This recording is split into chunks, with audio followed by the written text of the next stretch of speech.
क्या आपको पता है कि क्रिकेट के मैदान पर एक साथ 2 से 3 पिच क्यों बनी होती हैं, जबकि खिलाड़ी सिर्फ एक पिच पर ही मैच खेलते हैं? या फिर क्या आप जानते हैं कि तेल या रिफाइंड बनाने वाली फैक्ट्रियों की चिमनी में हमेशा आग क्यों जलती रहती है?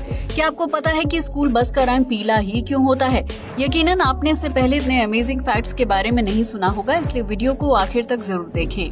फैक्ट नंबर 1, आपने कभी न कभी स्कूल की बस में सफर जरूर किया होगा या बच्चों को बस से उतरते या चढ़ते हुए देखा होगा, लेकिन क्या आपको पता है कि स्कूल बस का रंग पीला ही क्यों होता है? अगर नहीं तो हम आपको बता दें कि स्कूल बस का पीला रंग सुरक्षा को दर्शाता है, क्योंकि पीले रंग की बस रात और दिन के समय दूर से आसानी से दिखाई दे जाती है। इसके अलावा पीला रंग मनुष्य को धीमी गति से गाड़ी चलाने के लिए प्रोत्साहित करता है, क्योंकि ट्रैफिक सिग्नल पर पीले रंग की लाइट गो स्लो का इशारा करती है। यही वजह है कि स्कूल की बस का रंग पीला ही रखा जाता है, ताकि गाड़ी चलाने वाले हर व्यक्ति को उसकी पहचान रहे और वो बच्चों को ध्यान में रखते हुए गाड़ी की रफ्तार कम रखे।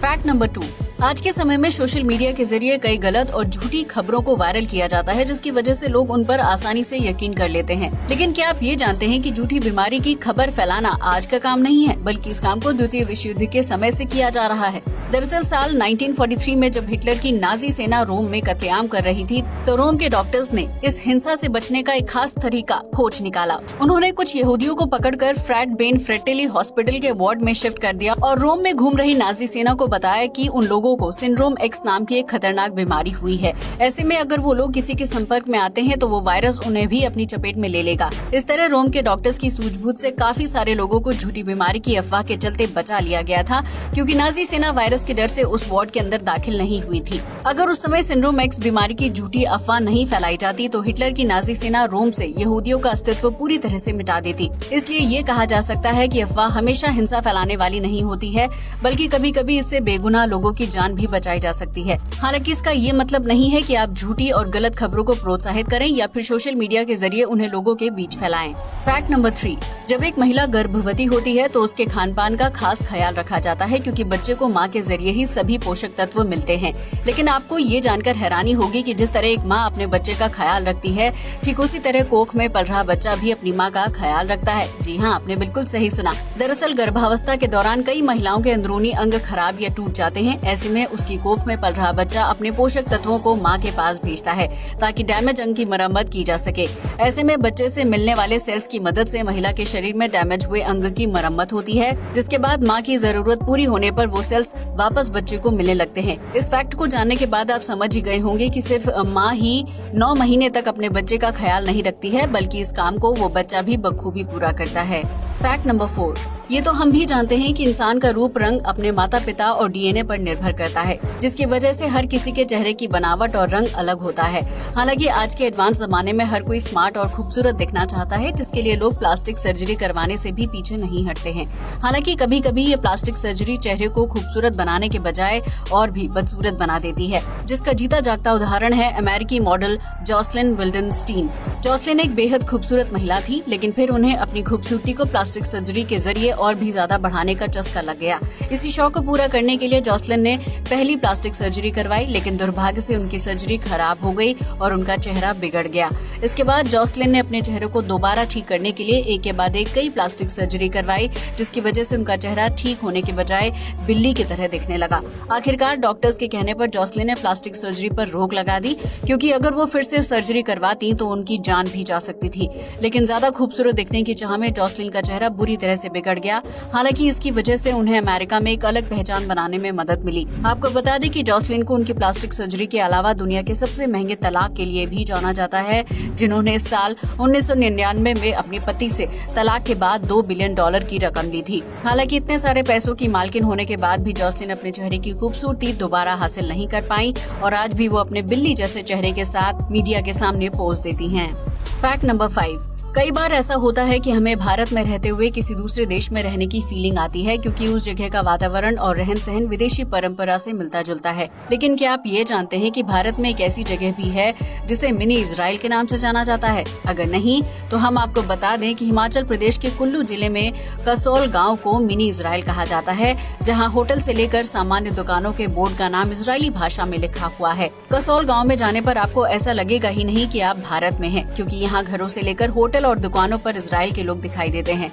दरअसल 1990 के दशक में इजराइल के कुछ लोग कसौल में आकर बस गए थे, जिसके बाद उनकी पीढ़ी दर पीढ़ी इस गांव को आगे बढ़ाने लगी। यही वजह है कि यहाँ की दुकानों और होटलों के नाम इजरायली भाषा में लिखे हुए हैं, जबकि कई घरों के बाहर इजराइल का झंडा भी लगा हुआ है। ये लोग भारतीय और विदेशी पर्यटकों को मूलभूत सुविधाएं देने के साथ साथ कसौल की सैर भी करवाते हैं, ताकि वो 2 वक्त की रोटी कमा सके। हालांकि इसका ये मतलब नहीं है कि कसौल में सिर्फ और सिर्फ इजरायली आबादी रहती है, क्योंकि यहाँ कई हिमाचली लोगों के घर और व्यापार भी हैं। फैक्ट नंबर 6, दुनिया भर के लगभग हर देश में कभी न कभी बम जरूर मिलता है, जिसके ब्लास्ट होने से एक साथ कई लोगों की जान चली जाती है। वहीं अगर सही समय पर बम का पता लगा लिया जाए तो बम डिफ्यूजिंग टीम समय पर पहुंचकर विस्फोट होने से बचा लेती है। इस काम के दौरान टीम के सदस्य एक खास तरह का प्रोटेक्टिव सूट पहनकर रखते हैं, लेकिन क्या आपने कभी सोचा है कि ये बम प्रोटेक्टिव सूट कितना सुरक्षित होता होगा? अगर नहीं तो हम आपको बता दें कि इन प्रोटेक्टिव सूट्स को एक्सप्लोसिव ऑर्डिनेंस डिस्पोजल सूट या फिर ब्लास्ट सूट बॉडी आर्मर कहा जाता है। ये सूट बहुत ही भारी भरकम होते हैं, जिसे तैयार करने के लिए प्लास्टिक और केवलर फोम का इस्तेमाल किया जाता है। बम प्रोटेक्टिव सूट को कई लेयर्स के साथ तैयार किया जाता है, ताकि विस्फोट के दौरान आग, चिंगारी या किसी चीज से शरीर को चोट न पहुंचे। इसके अलावा ये सूट बहुत तेज विस्फोट के झटके को भी झेलने में सक्षम होता है, जिसकी वजह से इसे पहनने वाले व्यक्ति को विस्फोट के दौरान खुद को संभालने में मदद मिलती है। हालांकि इन सूट्स को ज्यादा देर तक पहना नहीं जा सकता है, क्योंकि इसके अंदर बहुत ज्यादा हीट जनरेट होती है। ऐसे में अगर कोई व्यक्ति बम प्रोटेक्टिव सूट को ज्यादा देर तक पहने रखता है तो उन्हें बहुत ज्यादा गर्मी और पसीने का सामना करना पड़ता है।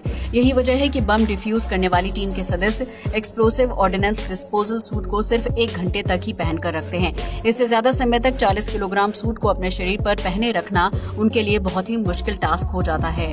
फैक्ट नंबर 7, ये तो हम सभी जानते हैं कि अंग्रेजों ने भारत पर 150 साल तक शासन किया है और इस काम में ईस्ट इंडिया कंपनी ने अहम भूमिका निभाई थी, जिसने व्यापार के बहाने भारत में अपने कदम रखे थे। ऐसे में ईस्ट इंडिया कंपनी ने 17वीं और 18वीं शताब्दी में भारत समेत अन्य देशों के साथ खूब व्यापार किया और मोटा मुनाफा कमाया था। हालांकि बीतते समय के साथ ईस्ट इंडिया कंपनी का व्यापार सिमटने लगा। पहले तो इस कंपनी के हाथ से भारतीय व्यापार चला गया और बाद के सालों में ईस्ट इंडिया कंपनी छोटे से व्यापार में तब्दील हो गई, जिसके बाद साल 2010 में भारतीय बिजनेसमैन संजीव मेहता ने ईस्ट इंडिया कंपनी की कुछ शेयर खरीदकर सभी को चौंका दिया। संजीव मेहता ने $15 मिलियन की रकम चुकाकर न सिर्फ ईस्ट इंडिया कंपनी को खरीदा, बल्कि हमारे देश पर शासन करने वाली कंपनी के मालिक भी बन बैठे। अब ईस्ट इंडिया कंपनी ब्रिटिश सरकार या व्यापारियों के अधीन नहीं है, बल्कि इसे चलाने वाले व्यापारी एक भारतीय हैं। आपको बता दें कि संजीव मेहता जल्द ही ईस्ट इंडिया कंपनी के नाम पर नया बिजनेस शुरू करने वाले हैं, जिसके तहत वो पुरानी और शाही चीजों की बिक्री को बढ़ावा देंगे। फैक्ट नंबर 8, अगर आपने कभी ऑयल फैक्ट्री या रिफाइनरी फैक्ट्री को देखा है तो आपने वहाँ चिमनी में जलती हुई आग को जरूर नोटिस किया होगा। वहीं कई लोग ऐसे भी हैं जिन्होंने आज तक ऑयल रिफाइनरी फैक्ट्री को देखा ही नहीं है, इसलिए उन्हें इस जलती हुई चिमनी के बारे में नहीं पता होगा। ऐसे में हम आपको बता दें कि ऑयल फैक्ट्री में चिमनी में हर वक्त आग जलती रहती है, जिसकी वजह से इसे फ्लेयर के नाम से जाना जाता है। ऑयल फैक्ट्री में फ्लेयर सुरक्षा कारणों से लगाई जाती है, ताकि तेल रिफाइनरी के काम के दौरान किसी तरह का हादसा न हो। दरअसल ऑयल और गैस रिफाइनरी फैक्ट्री में कई तरह के तेल और गैसों का निर्माण किया जाता है। इस प्रक्रिया के दौरान उनमें से कुछ गैसें बच जाती हैं, जिनका कोई खास उपयोग नहीं होता है, इसलिए उन एक्स्ट्रा बची गैसों को फ्लेयर में जला दिया जाता है और इस प्रक्रिया को फ्लेयरिंग कहा जाता है। इस चिमनी में लगने वाली आग बहुत ही तेज होती है, जो हवा के संपर्क में आते ही चिमनी से बाहर आ जाती है। हालांकि फ्लेयर से निकलने वाली आग की वजह से किसी तरह का हानिकारक धुआं पैदा नहीं होता है, इसलिए ऑयल रिफाइनरी में चिमनी में हर वक्त आग जलती रहती है। फैक्ट नंबर 9, अगर आप क्रिकेट फैन हैं तो यकीनन आप हर मैच को बहुत ही ध्यान से देखते होंगे, लेकिन क्या आपने कभी सोचा है कि क्रिकेट के मैदान पर एक साथ 2 से 3 पिच क्यों बनी होती हैं, जबकि खिलाड़ी एक ही पिच पर गेम खेल रहे होते हैं? अगर आपको लगता है कि उन पिच का इस्तेमाल बारिश होने या पहली पिच खराब होने की स्थिति में बैकअप के रूप में किया जाता है, तो आप बिल्कुल गलत सोच रहे हैं। दरअसल मैदान में हर पिच को अलग गेम और मकसद से तैयार किया जाता है, ताकि खिलाड़ी अपनी बेहतर परफॉर्मेंस दे सके। इसी बात को ध्यान में रखते हुए नेट प्रैक्टिस के लिए अलग पिच तैयार की जाती है, जबकि घरेलू और इंटरनेशनल मैच के लिए अलग अलग पिच का इस्तेमाल किया जाता है। यही वजह है कि क्रिकेट के मैदान पर 2 से 3 अलग अलग पिच होती हैं, जिनका इस्तेमाल अलग अलग मैच के लिए किया जाता है। आज के लिए बस इतना ही। जय हिंद दोस्तों।